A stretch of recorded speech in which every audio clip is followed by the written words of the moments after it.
Part 1, Chapter 6.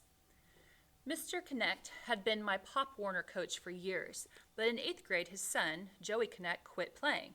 Our new coach was Mr. Rooney, a guy about my dad's age who'd played college ball at Oregon State. I liked Mr. Connect okay, but I was excited when I heard we were getting a new coach.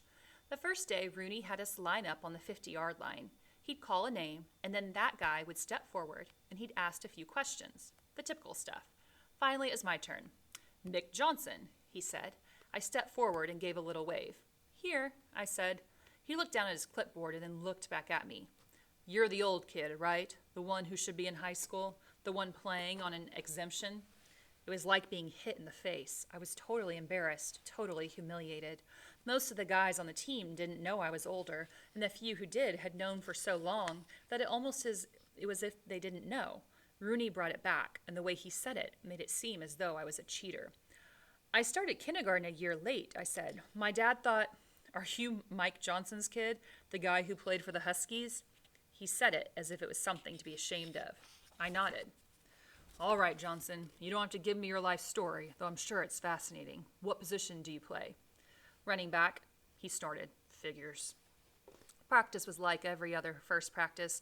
We did a lot of simple drills, ran a bunch, and stretched a bunch. Only for me it was different. Mr. Connect had always praised everything I did. I'd always been the one who demonstrated how something was supposed to be done.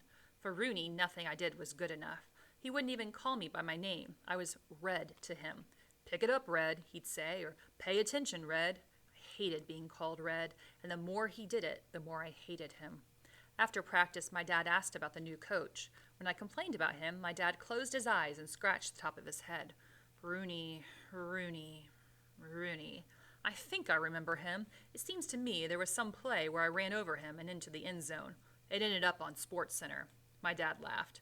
"That's why the guy doesn't like you. He's still feeling the pain. Just ignore him." But I couldn't ignore him because he kept calling me Red, and every time he did, I could taste the anger. Always, in every camp and on every team, I'd been the hard worker, the guy who did everything by the book. But I wasn't that way with Rooney. He was disrespecting me, so that's what he got back. If he told us to get in a perfectly straight line for some drill, I made sure I had one foot sticking out 6 inches. If he told us to listen up, I always turned my shoulders to the side and looked off across the field. If he told us our break was over, I always took one more slug from my water bottle. Rooney would see and glower, but what could he do? I was his best running back. You can't bench your best running back for a little twitch of the mouth. There were 2 new kids on the team. One of them, Gerard Sampson, quit after the first day. The other was Drew Carney, a funny-looking kid with big ears. Drew played quarterback, had great size and strength, and had a gun for an arm. The guy was a player, and from day one, Rooney loved him. Whenever Rooney blew his whistle, Drew was always the first one in line. In every drill, Drew gave 110%. All through those early practice sessions, Rooney would single Drew out and tell the rest of us that we should try to be like him. One Friday, after I loafed during a blocking drill, Rooney pointed a stubby finger at me. "You there, Red. I want you to pull the towel against Drew. The rest of you guys, form a circle and watch. I want you to see this." Pulling the towel was Rooney's favorite drill. It was basically tug of war, only it was one-on-one instead of in teams. But the watching part was different. Always before, we'd had our own partner, and we'd all be tugging and sweating simultaneously.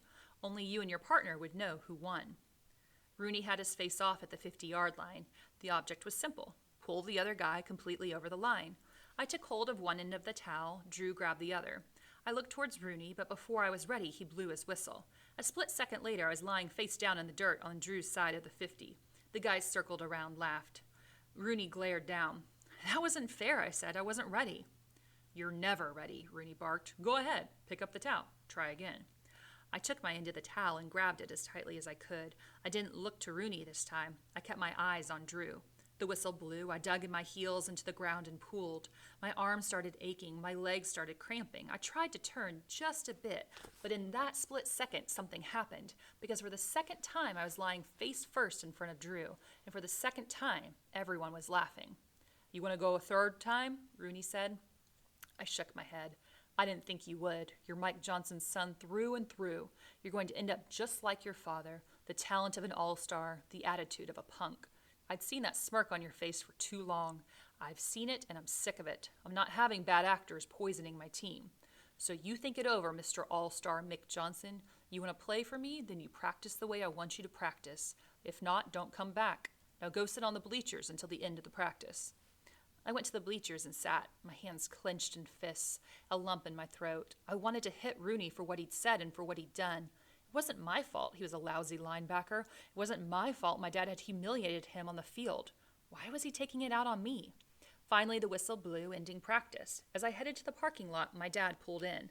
I threw my duffel into the back of his Jeep Wrangler and climbed in. Bad day, he said. I'm quitting, I said. I hate Rooney.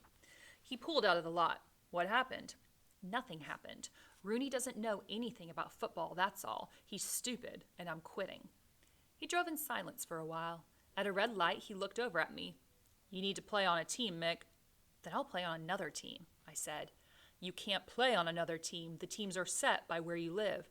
It's Rooney's team or no team, and you're not quitting. So get over it, whatever it is. I think we probably all played on a team with someone who thought that they were naturally talented, better than everyone, but in reality, the kids who worked harder a lot of times are the ones that pull ahead of that kid who may have the natural talent but is not willing to put in the work to become great. And that's what's happening here with Mick.